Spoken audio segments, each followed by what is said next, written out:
Class 7th chapter number 4th topic है equivalent rational numbers. कौन से रैशनल नंबर्स इक्विवेलेंट होते हैं उसके लिए सबसे पहले एग्जांपल देखते हैं। जैसे 2/3 है, इसको मैंने सेम ही नंबर से मल्टीप्लाई कर दिया, डिनोमिनेटर और न्यूमिनेटर को। 2 7s था, 3 7s था, 14/21, दैट इज 2/3 एंड 14/21 जो है इक्विवेलेंट है। न्यूमिनेटर एंड डिनोमिनेटर को किसी सेम नंबर से मल्टीप्लाई करके जो नेक्स्ट हमें रैशनल नंबर मिलेगा वो पहले वाले के इक्विवेलेंट होगा, या फिर डिवाइड करके। बट ये कंडीशन है कि सेम से डिवाइड और सेम से मल्टीप्लाई करना होता है। जैसे 21/36 है, दोनों को अगर मैं 3 से डिवाइड करूँ, 3 7s था, 3 12s था, तो 7/12 and 20/36 both are equivalent rational number, मतलब इक्वल है। नेक्स्ट है standard form of rational numbers. कब कहेंगे कि रैशनल नंबर स्टैंडर्ड फॉर्म में है? जब न्यूमिनेटर एंड डिनोमिनेटर को प्राइम होंगे। को प्राइम का मतलब उनके बीच में सिर्फ 1 कॉमन होगा। जैसे 2/5 है, 2 और 5 के बीच में कुछ नहीं कॉमन होता, लेकिन 2 और 6 के बीच में जो HCF है वो 2 आ जाता है, इसलिए ये नहीं होगा। और सेकंड कंडीशन है कि डिनोमिनेटर जो है वो पॉजिटिव होना चाहिए, कि नीचे नेगेटिव साइन नहीं आना चाहिए। दो कंडीशंस हैं, पहला कि न्यूमिनेटर और डिनोमिनेटर में कॉमन फैक्टर सिर्फ 1 होना चाहिए, और दूसरा कि डिनोमिनेटर जो है वो पॉजिटिव होना चाहिए। नेक्स्ट जो है वो है कि हमने कैसे चेक करना है कि जो रैशनल नंबर्स हैं वो इक्विवेलेंट है और नहीं। एक तो बताया था कि सेम नंबर से मल्टीप्लाई डिवाइड करके देख लो, या फिर हम इन दोनों को क्रॉस करके देख सकते हैं, AD और BC। जैसे फ्रैक्शंस, एक इधर नंबर है एक इधर नंबर है, ऐसे क्रॉस कर लेना है, और इनको अगर दोनों की क्रॉस इक्वल आ रही है तो वो दोनों रैशनल नंबर इक्विवेलेंट होंगे। जैसे 1/4 और 4/16 को देखना है, 1 और 16 को मल्टीप्लाई 16, 4 और 4 को मल्टीप्लाई 16, दोनों 16 आए, दैट इज ये दोनों इक्विवेलेंट है। तो आज के लिए इतना टॉपिक ही है। अब इससे रिलेटेड एक्सरसाइज करेंगे 4th B। Exercise 4th B सम नंबर फर्स्ट, जिसमें उन्होंने बोला है कि इसको स्टैंडर्ड फॉर्म में चेंज करो इनको, कि पहले तो इनके बीच में कुछ कॉमन नहीं होना चाहिए, और दूसरा डिनोमिनेटर जो है वो नेगेटिव नहीं होना चाहिए। तो ये वैसे तो सारे ही पॉजिटिव ही हैं डिनोमिनेटर्स। तो सबसे पहले फर्स्ट देखते हैं 33/55, दोनों किस टेबल पे आ रहे हैं? HCF कितना है इनका? 11। तो मैं क्या करूंगी, first question part number A, 33/55 11 से डिवाइड कर दिया ऊपर नीचे। यही बोला था ना कि सेम से करना है डिवाइड, स्टैंडर्ड फॉर्म में बनाना है ना, मतलब lowest form, simplest form, cutting करनी है इनकी। 11 3 था, 11 5 था। अब और 3/5 जो है वो मेरे पास स्टैंडर्ड फॉर्म है, क्योंकि 3 और 5 के बीच में कुछ भी नहीं कॉमन। अगर मैं B पार्ट देखूं, -7/84, 7 के टेबल पे दोनों कटिंग हो जाएंगे। 7 1 था 7, 7 12 था 84, कटिंग करनी है। लेकिन ये नहीं कि इधर 7 से कर दो इधर 6 से कर दो, एक ही नंबर से डिवाइड, एक ही नंबर से मल्टीप्लाई, जो भी करना है। लेकिन अगर स्टैंडर्ड फॉर्म में करना है तो उसको कटिंग करनी पड़ेगी, ताकि बाद में कटिंग होने के बाद जो फ्रैक्शन बचे उसमें कुछ भी कॉमन ना हो न्यूमिनेटर और डिनोमिनेटर में। अगर मैं C बार देखूं 24/36, 24/36 दोनों 12 के टेबल पे आते हैं। 12 2 था, 12 3 था, तो एक ही बार में कटिंग करके 2/3 आंसर आ सकता है। कई बच्चे ऐसे कर सकते हैं कि पहले 2 से डिवाइड करो, 2 12 था, 2 18 था। अभी 12 और 18 जो है वो सिंपलेस्ट फॉर्म नहीं बनी, क्योंकि अभी भी इसमें कॉमन है। फिर मैं इसको 3 से डिवाइड करके देख लेती हूँ। अगर 3 से डिवाइड किया, 3 4 12, 3 8 6 था 18, 4/6 आया कटिंग के बाद, डिवाइड के बाद। लेकिन ये भी स्टैंडर्ड फॉर्म नहीं है, क्योंकि 4 और 6 में अभी भी 2 कॉमन है, दोनों 2 के टेबल पे आ रहे हैं। फिर मैंने कटिंग की, 2 2 था 4, 2 3 था 6, तो आंसर तो मेरा यही आया ना, 2/3। वही बोल रही थी कि यहाँ से सीधा आप यहाँ भी आ सकते हो 2/3, इसको 12 से एक ही बार में डिवाइड कर दो ऊपर नीचे। तो this is my standard form. इसके बाद जो सेकंड क्वेश्चन है उसमें उन्होंने पूछा है कि इनमें से कौन से जो है वो सिंपलेस्ट फॉर्म, मतलब स्टैंडर्ड फॉर्म में है ऑलरेडी।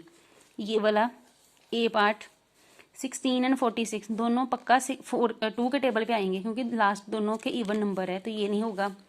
19 एंड 25 सेम टेबल पे आते हैं दोनों? नो, एक ही टेबल पे नहीं आते, तो ये भी आएगा। बाकी 70 और 98 नहीं होगा, तो ये दो ही मेरे इसमें सिंपलेस्ट फॉर्म में है। थर्ड क्वेश्चन में हमने ये बताना है कि इक्विवेलेंट रैशनल नंबर हैं, इफ यस तो उनको स्टैंडर्ड फॉर्म्स में चेंज करो।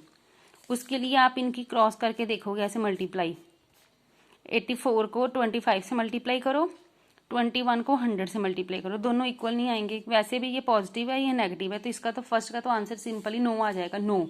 तो अगर नो है तो फिर स्टैंडर्ड में क्या चेंज करना, लेकिन अगर इक्विवेलेंट हुए तो स्टैंडर्ड में चेंज करना पड़ेगा। थर्ड क्वेश्चन का बी पार्ट, इसको मैंने इक्विवेलेंट आपने खुद चेक करना है।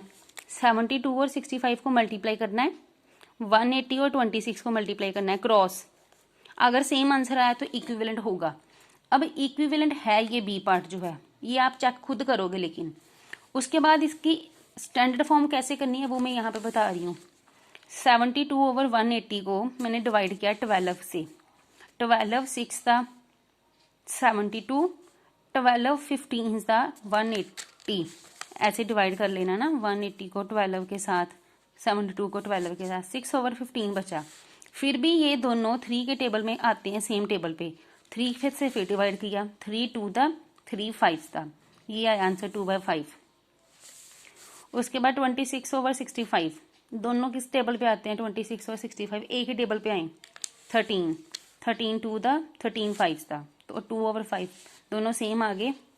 तो ये रैशनल नंबर जो है वो इक्विवेलेंट है। वैसे पहले ही चेक कर लेना आपने इनकी क्रॉस करके, ठीक है। ऐसे आप इसके बाकी पार्ट जो है वो भी ट्राई करके देखोगे खुद ही। जो डी पार्ट है वो भी देख लो, मैंने यहाँ पे किया हुआ है, उसकी भी मैंने सिर्फ कटिंग बताई है डी पार्ट की, पहले 4 से फिर 2 से, 12 ओवर 25, ऐसे 84 ओवर 175 है, दोनों माइनस क्या कट जाएंगे, फिर 7 से कटेंगे, दोनों सेम आ रहे हैं, तो ये इक्विवेलेंट है। वैसे पहले चेक कर लेना इक्विवेलेंट क्रॉस करके, इसकी क्रॉस और इसकी क्रॉस करके। अब इसके बाद जो क्वेश्चन नंबर 4th 5th है वो आप लोग बुक पे करोगे। 4th में यहाँ फिलिंग दी ब्लैंक्स करना है। 6 का 36 होता है ना, मतलब इसको 6 से मल्टीप्लाई किया है तो ऊपर भी 6 से करेंगे तो यहाँ 6 आएगा। 4 को किससे मल्टीप्लाई करेंगे, 24 आए, 4 6 था, -6, तो इतना तो पक्का है, यहाँ पे माइनस है तो यहाँ भी माइनस आएगा। क्यों, क्योंकि ये साइड पॉजिटिव है, ये साइड पॉजिटिव है, तो इसको भी पॉजिटिव बनाना पड़ेगा, मतलब दोनों माइनस होने चाहिए तभी कटिंग होके पॉजिटिव बनेगा। तो ये अगर 4 को 6 से किया है तो 3 को भी 6 से करो, 3 6 था 18, ठीक है। ऐसे आप लोगों ने बाकी जो है वो भी पार्ट्स करने हैं। जैसे इसमें देखो 11 को पक्का 9 से किया हुआ है, तभी 99 आएगा ना, लेकिन ये नेगेटिव है तो यहाँ पे तो नेगेटिव डाला नहीं, आप यहाँ पे डाल देना, क्योंकि अगर एक इस तरफ नेगेटिव है तो इधर भी नेगेटिव आना चाहिए। अब 7 9 सा 63 -63 बन गया, ये दोनों नेगेटिव, यहाँ पे ये पॉजिटिव था, इधर नेगेटिव था, फिर मैंने ऊपर भी नेगेटिव लाया था कि नेगेटिव नेगेटिव कट के पॉजिटिव बने। ऐसे इसके बाकी पार्ट्स करोगे।